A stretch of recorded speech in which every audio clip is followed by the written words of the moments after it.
కొన్ని సినిమాలు shooting track ఎక్కి ముందుకు వెళ్తే మరికొన్ని అనౌన్స్మెంట్స్ వచ్చి పట్టాలు ఎక్కకుండానే ఆగిపోతాయి. ఇది మీకు తెలియంది కాదు.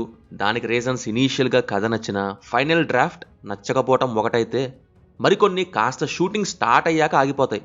కొంత సమయం తర్వాత చెయ్యాలి అనుకుంటారు కూడా, but hero schedules or director update ఇవ్వకపోవటం ఆర్ బడ్జెట్ ఇష్యూస్, ఇలా ఆ ప్రాజెక్ట్స్ ఇక పూర్తిగా క్యాన్సిల్ అయిపోతాయి, ఆటకెక్కేస్తాయి.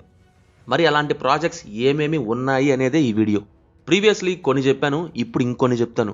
నాట్ ఓన్లీ దోస్ ప్రాజెక్ట్స్, ఎప్పుడు ఏమేమి అయ్యింది, ఆగిపోవడానికి రీజన్స్, ఇవి కూడా చెప్పే ప్రయత్నం చేస్తాను.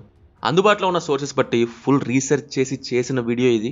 సో కంటెంట్ కనుక నచ్చితే మన మూవీ మ్యాటర్స్ ఛానల్ని సబ్స్క్రైబ్ చేసుకొని బెల్ ఐకాన్ క్లిక్ చేసుకోవడం మాత్రం మర్చిపోద్దు.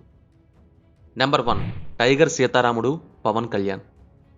పవన్ కళ్యాణ్స్ షెల్వ్డ్ మూవీస్ అంటే చాలానే వస్తాయి.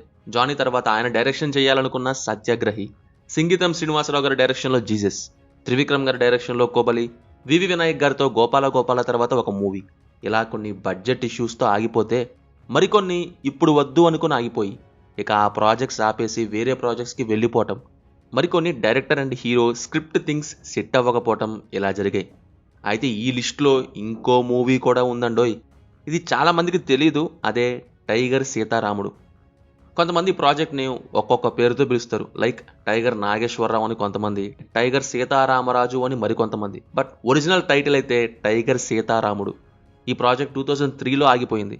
ఎందుకు అనేది చూస్తే, పవన్ కళ్యాణ్ గారు ఆఫ్టర్ ఖుషి ఏ ప్రొడ్యూసర్కి ఓకే చెప్పకుండా తానే సొంతంగా ఒక మూవీ తీయాలి అనుకొని జానీ మూవీ స్క్రిప్ట్ రాయటం స్టార్ట్ చేశారు.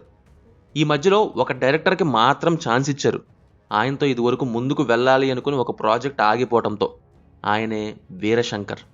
నేను అల్లు అరవింద్ గారి గీతా ఆర్ట్స్లో జానీ చేస్తున్నాను, మీరు అన్నయ్య నాగబాబు గారి ప్రొడక్షన్ హౌస్ అంజనా ప్రొడక్షన్స్లో ఒక సినిమా చెయ్యండి అని చెప్పారంట పవన్ కళ్యాణ్. ఇంగ్లీష్ మూవీ అయిన క్రోకోడైల్ డూండే ఇన్స్పిరేషన్గా ఒకటి అనుకొని ఓకే చేసుకున్నారు. అప్పటి పవన్ కళ్యాణ్ గారి ఫిలిమ్స్లోనే హయ్యెస్ట్ బడ్జెట్ మూవీ 23 crores అనుకున్నారు దీనికి. మూవీ అనౌన్స్మెంట్ సెరిమనీ కూడా చేశారు. హీరోయిన్గా శ్రియాని ఫిక్స్ చేసుకున్నారు. ఆ టైంలో జానీ షూటింగ్ స్టేజ్లో ఉన్నారు. జానీ షూటింగ్ అయిపోయాక కొన్ని స్టిల్స్ కూడా దిగారు టెస్ట్ లుక్స్ కోసం, అవే ఇవి. ఇక జానీ రిలీజ్ అయ్యాక కమర్షియల్గా ఫ్లాప్ అయింది. అప్పటి పవన్ కళ్యాణ్ గారి కెరీర్లోనే మొదటి ఫ్లాప్. సో టైగర్ సీతారాముడు తీయాలంటే ఇప్పుడు బడ్జెట్ ఎక్కువ అవుతుంది. ఈ జానీ సినిమా ఏమో బాక్స్ ఆఫీస్ దగ్గర ఫ్లాప్ అయింది. సో కొద్దిగా డిలే చేద్దామని దాన్ని పక్కన పెట్టి తక్కువ బడ్జెట్లో ఏదన్నా యాక్షన్ కామెడీ చేద్దాం అనుకున్నారు. సేమ్ కాంబో అలా గుడుంబ శంకర్ చేశారు. కమర్షియల్గా యావరేజ్ అయింది. నాగబాబు గారికి మరీ ఎక్కువ ప్రాఫిట్స్ రాకపోయినా ఆయన సేఫ్ అయ్యారు. బట్ కొన్ని ఏరియాస్లో లాసెస్ వల్ల డిస్ట్రిబ్యూటర్స్కి లాసెస్ వచ్చాయి. నెక్స్ట్ బాలు మూవీ తీశారు పవన్ కళ్యాణ్ గారు. ఇదే టైంలో మళ్ళీ టైగర్ మూవీ డిస్కషన్ వచ్చింది. ఈసారి మాత్రం ప్రాజెక్ట్ పూర్తిగా అటకెక్కేసింది, షెల్వ్ అయిపోయింది. గుడుంబ శంకర్ పెద్దగా ఆడకపోవటం ఒకటైతే, టైగర్కి హై బడ్జెట్ అవసరం వల్ల ముందుకు వెళ్ళలేదు పవర్ స్టార్. అలా ఈ ప్రాజెక్ట్కి ఎండ్ కార్డు పడిపోయింది 2005లో. Number 2, Stuartpuram Donga. Tiger Nageswara Rao real స్టోరీని బేస్ చేసుకొని యాక్షన్ బయోపిక్ మూవీ తీద్దామని 2 మూవీ టీమ్స్ రంగంలోకి దిగాయి. ముందుగా పోస్టర్ దింపింది సాయి శ్రీనివాసే, టైటిల్ స్టువర్ట్పురం దొంగ. ఆ తర్వాత మాస్ మహారాజ్ హీరోగా tiger Nageswara Rao movie team poster వదిలేరు. బట్ యాక్చువల్లీ డైరెక్టర్స్ నుంచి చూస్తే ఫస్ట్ అనౌన్స్ చేసింది టైగర్ నాగేశ్వరరావు డైరెక్టర్ వంశీయే. 2017లో చెప్పారు టైగర్ నాగేశ్వరరావు మీద ఒక మూవీ తీయాలని ఉంది, స్క్రిప్ట్ వర్క్ కూడా అయిపోయింది అని. అయితే హీరో సెలక్షన్ కోసం ఆ టైంలో కొంతమంది దగ్గరికి వెళ్ళారు. వాళ్ళల్లో బెల్లంకొండ సాయి శ్రీనివాస్ ఒకరు. చేస్తానన్నారంట, బట్ టైం పట్టిద్ది డేట్స్కి అన్నారు. డైరెక్టర్ వంశీకి అంత టైం వెయిట్ చేస్తే స్క్రిప్ట్ ఓల్డ్ అయిపోద్దని ఇక వేరే హీరో కోసం వెతికారంట. అలా ఫైనల్గా రవితేజ గారితో ఓకే చేశారు. కానీ ఈలోపు సాయి శ్రీనివాస్కి ఆ స్టోరీ నచ్చడంతో వంశీతో కానీ ఇంకెవరితో కానీ ఏమీ చెప్పకుండా ఒక రైటింగ్ టీమ్ని సెలెక్ట్ చేసుకొని డెబ్యూ డైరెక్టర్ని ఫిక్స్ చేసుకొని హడావుడిగా స్టువర్ట్పురం దొంగ అని పోస్టర్ దింపేశారు. టైగర్ నాగేశ్వరరావు ఏమో షూటింగ్ అయిపోయింది, వచ్చింది, ఫ్లాప్ అయిపోయింది. పోయిందని ఇక ఆపేశారో లేక ఉత్తినే పోస్టర్ దింపి అసలు ఏం స్టార్ట్ చేయలేదనో ఏమో, దాని గురించి ఏం చెప్పకుండా అసలు స్టువర్ట్పురం దొంగ పోస్టర్ పోజ్ ఇవ్వమంటే ఊపిరి బిగబట్టేలా పెట్టెల దొరలా పోజ్ ఇచ్చింది నేను కాదు, అతనికి నాకు ఎలాంటి సంబంధం లేనట్టు వేరే మూవీస్కి ప్రొసీడ్ అయిపోయారు శ్రీనివాస్. ఇది వరకు BSS 10 ఇదైతే ఇప్పుడు BSS 10 టైసన్ నాయుడు. ఇక రీసెంట్గా హారర్ మిస్టరీ జానరాలో BSS 11 కూడా అనౌన్స్ చేశారు. Number 3, AAA. అల్లు అర్జున్, అట్లీ, అనిరుద్ ఈ కాంబోలో మూవీ రాబోతుందని ఒకానొక టైంలో న్యూస్ బాగా సర్క్యులేట్ అయింది. అసలు నిజంగా వీళ్ళ మధ్య మూవీ డిస్కషన్స్ జరిగాయా అంటే ఎస్, దానికి ప్రూఫ్ కూడా ఉంది. జవాన్ మూవీకి సంబంధించి అల్లు అర్జున్ గారు ట్వీట్ వేయగా, అనిరుద్ దానికి థ్యాంక్ యూ అని వేయగా, నాకు గ్రేట్ సాంగ్స్ కూడా కావాలని హింట్ ఇస్తూ రిప్లై ట్వీట్ ఇచ్చారు బన్నీ. సో దీన్ని బట్టి డిస్కషన్స్ జరిగాయని అర్థమవుతుంది. బట్ ఏమైందో ఏమో, అట్లీ ఇప్పుడు సల్మాన్ ఖాన్తో ఒక మూవీకి ఓకే చెప్పారు. కొంతమంది ఏమో అట్లీ రెమ్యూనరేషన్ హై అడగడం వల్ల త్రిబుల్ ఏ కాంబో క్యాన్సిల్ అయిపోయింది అంటున్నారు. బట్ అఫీషియల్ న్యూస్ ఏంటో తెలియదు. అట్లీ ప్రజెంట్ హిందీలో బేబీ జోన్ అనే మూవీని ప్రొడ్యూస్ చేస్తున్నారు. అది తేరీ మూవీకి రీమేక్. ఇందులో సల్మాన్ ఖాన్ ఒక స్పెషల్ రోల్లో క్యామియో చేయబోతున్నారు.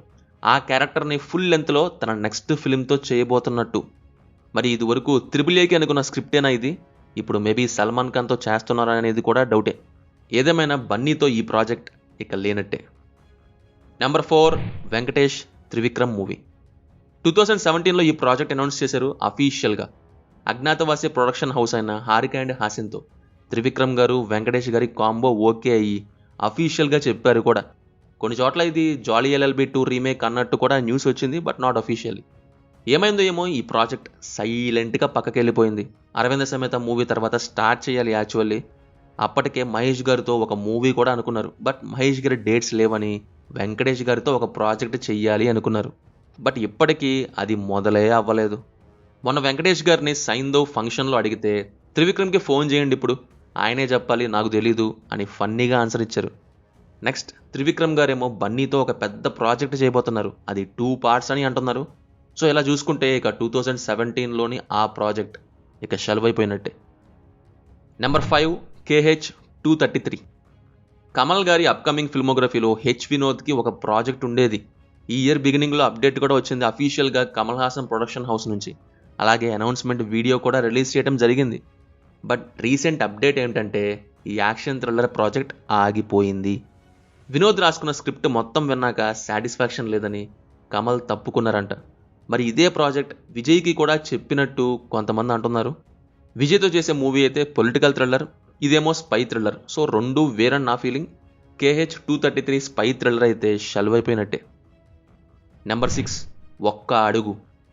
లేట్ కృష్ణంరాజు గారి డ్రీమ్ ప్రాజెక్టే ఈ ఒక్క అడుగు అనే మూవీ. ప్రభాస్ని హీరోగా పెట్టి చెయ్యాలి ఎప్పటి నుంచో అనుకున్నారంట. దీని గురించి ఇప్పుడు కాదు, 2013 అంటే బాహుబలి రిలీజ్కి ముందు నుంచే న్యూస్ వచ్చింది. టైటిల్ రిజిస్టర్ చేయించారంట కృష్ణరాజు గారు అప్పుడు. సో అలా న్యూస్ బయటికి వచ్చింది. నెక్స్ట్ మూవీ ఇన్ఫో కూడా ఇచ్చారు బాహుబలి 1 షూటింగ్లో ఉండగా. అదేంటంటే కరప్షన్ థీమ్ మీద రన్ అయ్యే సబ్జెక్ట్. కరప్షన్ని కంప్లీట్గా ఆపేసేలా చేసే టైప్ ఆన్సర్ ఇవ్వాలనో లేక దానిపై మెసేజ్ ఇవ్వాలనో కాదని, ఇది ఎక్కడి నుంచి జరుగుతుంది, ఎక్కడి దాకా వెళ్తుంది, అంటే ఏ హ్యాండ్ నుంచి ఏ హ్యాండ్ అని ఇవి చూపిస్తాను అని చెప్పారు. ఆయన పొలిటికల్ ఎక్స్పీరియన్స్ బట్టి రాసుకున్న కథ అంటే ఇది. బాహుబలి అయ్యాక చెయ్యాలి అనుకున్నారు 2017లో కూడా. ప్రభాస్ గారు ఒకసారి దీని గురించి టాపిక్ తెచ్చారు కూడా. ఇక ఫైనల్లీ 2020లో ప్రాజెక్ట్ షెల్వైపోయింది. నెంబర్ 7, రానా సెల్వరాఘవన్. 2012 8 అక్టోబర్న రానా తన ట్విట్టర్ అకౌంట్ నుంచి ఒక ట్వీట్ వేశారు. అదే ఇది. ఒక ఇంటర్వ్యూలో సెల్వరాఘవన్ చెప్పారు ఆ టైంలో, నా నెక్స్ట్ ఫిలిం రానాతోటి ఉండబోతుంది అని. తెలుగు తమిళ్ బైలింగ్యువల్ యువన్ మ్యూజిక్ ఇవ్వబోతున్నారు, ఇది నా నెక్స్ట్ ప్రాజెక్ట్ అని. దాన్నే రానా ట్వీట్లో వేయడం జరిగింది అఫీషియల్ చేస్తూ. ఆ టైంలో సెల్వరాఘవన్ ఏమో వర్ణ మూవీ షూటింగ్లో ఉన్నారు. ఇటు రానా ఏమో కృష్ణం వందే జగద్గురుం రిలీజ్ కావాల్సి ఉంది. నెక్స్ట్ ఈ ప్రాజెక్ట్ స్టార్ట్ అవ్వాలి. 3000 BC టైం నాటి ఒక పీరియాడిక్ యాక్షన్ ఫిలిం అని కూడా న్యూస్ వచ్చింది. చాలా హెవీ ప్లానింగ్ చేశారంట డైరెక్టర్ సెల్వరాఘవన్. అంతే, ఇక ఏమైందో ఏమో కథ అక్కడే ఆగిపోయింది. నాకు తెలిసి డిలే అవ్వటం అండ్ బడ్జెట్ ఇష్యూస్ వచ్చి ఉండాలి. వర్ణ అనుకున్న టైం కంటే చాలా ఎక్కువ టైం తీసుకున్నారు VFX CGIకి. రిలీజ్ డేట్ ఇంకా పోస్ట్ పోన్ అవ్వటం, అలా అలా అలా వెళ్ళి 2013లో రిలీజ్ అయింది అది. ఈలోపు రానా కొన్ని ఫిల్మ్స్లో సపోర్టింగ్ రోల్స్ చేశారు. స్టిల్ ఇంకా అప్డేట్ రాకపోవడంతో ఇక నెక్స్ట్ ప్రాజెక్ట్కి వెళ్ళిపోయారు, అదే బాహుబలి. ఇక ఈ కాంబోలో అనుకున్న ఆ ప్రాజెక్ట్ పూర్తిగా షెల్వైపోయింది. నెంబర్ 8, సూర్యాస్ కర్ణ. బాలీవుడ్ డైరెక్టర్ రాకేష్ ఓంప్రకాష్ తన డ్రీమ్ ప్రాజెక్ట్ అయిన కర్ణ మూవీ తీస్తున్నట్టు ఈ ఇయర్ బిగినింగ్లో అఫీషియల్గా న్యూస్ వచ్చింది. లాస్ట్ ఇయర్ సోర్సెస్ నుంచి వచ్చిన ఈ ఇయర్ మాత్రం అప్డేట్ అయ్యి న్యూస్ రావడం జరిగింది ప్రాజెక్ట్ ఈజ్ ఆన్ అని. కర్ణాగా సూర్య, జాహ్నవి ఏమో ద్రౌపదిగా, మిగతా కొంతమంది కాస్ట్ను కూడా ఫిక్స్ చేశారు. 350 crores బడ్జెట్ అనుకుని దిగి ముందుగా 15 crores పెట్టి pre production work and look test కూడా చేశారు. అయితే ప్రీ ప్రొడక్షన్ టైంలో బడ్జెట్ ఎస్టిమేషన్ అనుకున్న దానికంటే డబల్ అయ్యే ఛాన్స్ ఉందని తెలియడంతో ప్రాజెక్ట్ని కాస్త హోల్డ్లో పెట్టారు. ఇక రీసెంట్గా అయితే పూర్తిగా షెల్వ్డ్ అని అప్డేట్ కూడా వచ్చేసింది.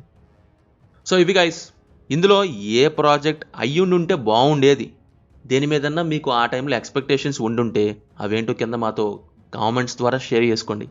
వీడియో కనుక నచ్చితే లైక్ చేసి మన ఛానల్ని సబ్స్క్రైబ్ చేసుకోవడం మాత్రం మర్చిపోవద్దు. Will meet in next video. Thank you. జై హింద్.